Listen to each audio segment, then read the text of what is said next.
Pakaingatan yung gamit, kuya. Pasok mo pa namin mga gamit. Salamat. Ang taray! May bago na kaming kapitbahay. Hi! Hello po. Naku, alam mo ba, matagal nang walang nakatira dyan sa bahay na yan. Naku, baka naman po nabahayan na ng multo to. Hindi naman siguro. Kung sakali, baka mga friendly ghost naman, di ba? Ako nga pala si Stella. Ayan, tsaka kami nakatira, neighbors tayo. Kasama ko ang anak ko. Nandito ka ba para mag-work o mag-aral? Ako nga po pala si Clarice. Nice to meet you po. Actually, nagpaplano po ako mag-start ng food cart business dun po sa bagong bukas na mall sa bayan. Inaaral ko lang po muna yung food traffic. Gusto ko rin tumira sa medyo mas tago. Kaya, ayun, napadpad po ako dito. Maganda dito. Tahimik lang po, ano? Oo, tahimik talaga dito. Maliwalas. Ako lang yata maingay dito. Ayan binigay ko sa'yo number ko ha. Pag may kailangan ka, tawagan mo lang ako. Ha? Ang bait nyo naman po.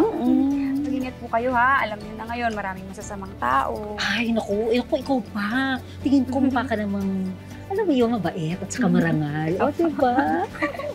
O siya, mauuna na ako ha. Magluluto pa ako Salamat po ulit. Sige, nice meeting you. Thank you po. Sige. May kapitbahay na kami. Ang saya! Girls, palakpakan naman natin ang nanalo ng gold medal sa division level. At alam niyo ba kung anong meron din ngayon?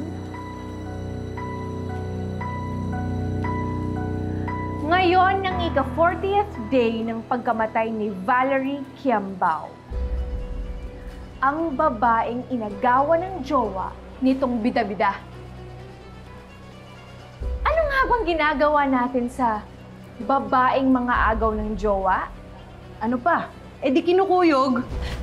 Teka lang!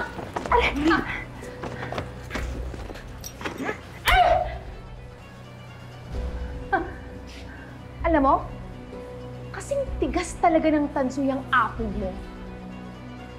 Hindi ka ba nakukonsensya, ha? Na ikaw ang dahilan ng pagkamatay ni Valerie! Yung idol naming influencer! Wala na kami ni Liv. Pwede ba tigilan niyo na ako? Bakit kasi dikit ka ng dikit kay Ren? Kaya niyo dyan! Siuwi na nga kayo! Manong guard, tinutulungan lang naman namin sa Ayen. Kawawa naman siya Ayan, halika. Halika. Pare-pareho pala tayo ng anak ko na mahilig sa teleserye. Di ba? Ay, nako. Alam mo ba, nakakagigil talaga yung mga palabas lalo na sa hapon, di ba? Naku, Diyos ko. Nanggigigil talaga ako pero hindi ako makabitaw. Ano ba yan? Nako. Naku, true po yan. Alam nyo, ako kahit nung nasa States ako, naku, Pinoy teleserye pa rin talaga yung hinahanap-hanap ko. Ay, totoo yan. Ako. Diba? Kumain ka na. Sige, kain na.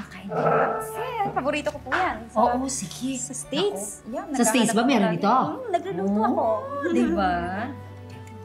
Sige, silbihan kita. Ay, anak! Andito ka na pala! Congratulations! Paano ka, ha? Ayoko na pumasok sa school, Ma. Ayoko na. Bakit?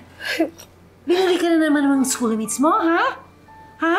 Gusto mo ba sugurin ko sila? Susugurin ko sila. Nako, nakakaloka yung mga kaklase mo, ha? Stella, huwag po kayo magpadalos-dalos. Naku, baka mapano po kayo. May bago kang kaibigan, Ma. Ay, oo nga pala. Sandali lang. Ayen, ito ang anak ko. Ito si Clarice, ang bago nating kapitbahay. Magpapatayo siya ng bagong food cart dito sa bagong bukas na mall dito sa bayan natin. Magaling siya sa negosyo, kaya matutulungan niya tayo. We finally meet, Ayen. I heard a lot of things about you. I heard a lot of things about me. I mean, from your mom. Kasi kanina pa kami nagchichikahan dito. Mahilig ka nga rin daw sa teleserye.